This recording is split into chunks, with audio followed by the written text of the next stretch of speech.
জানাজা পড়েছিলাম এই মাইয়েতের ছেলে। আজকের আবার আমরা আরিফ বাবার জানাজা পড়তে এসেছি। আমাদের জন্য খুবই কষ্টের ব্যাপার।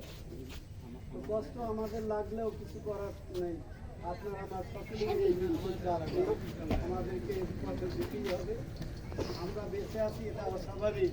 মৃত্যু হবে, এটাই স্বাভাবিক। আমরা কোথাও কেউ রেহাই পাবো না।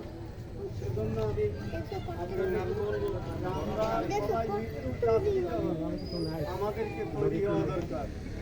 আমাদেরকে যাওয়ার জন্য যে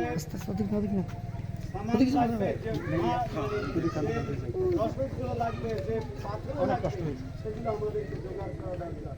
আর সেই জোগাড় করার জন্য একটিমাত্র পথ হলো আমাদেরকে ন্যায় পক্ষে থেকে অন্যায়ের বিপক্ষে থেকে জীবনযাপন করতে হবে। আল্লাহর হুকুমগুলো মেনে নিতে হবে, আল্লাহর নিষেধগুলো বর্জন করতে হবে। যে যেখানে যে অবস্থায় থাকি আমি হতে পারি এদেশের অনেক কিছু, আমার অনেক হ্যাডাম থাকতে পারে, হ্যাডামওয়ালা মানুষ আমরা দেখি আমাদের সমাজে, কিন্তু মৃত্যু হলে আমাদের সকলের হ্যাডাম থেকে একই রকম হয়ে যায়। অতএব আমি আপনাদেরকে বলবো যে মৃত্যুটাই আমাদের জন্য বড় লক্ষ্য।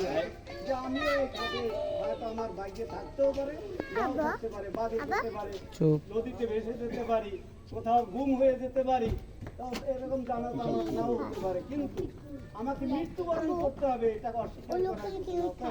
আমি আপনাদের অনুরোধ করবো, আমাদের সর্বোচ্চ যে হিসাবটি হবে সেটি হলো সালাতের হিসাব। আর পুরুষের জন্য সালাতের সর্বশেষ অবস্থা হলো এই যে আমি যদি সাগরে পড়ে যাই, সাগরে হাবুডুবু খেতেছি, এমন মুহূর্তে নামাজের কথা মনে এসেছে, আমাকে নামাজের নিয়াত করতে হবে। তখন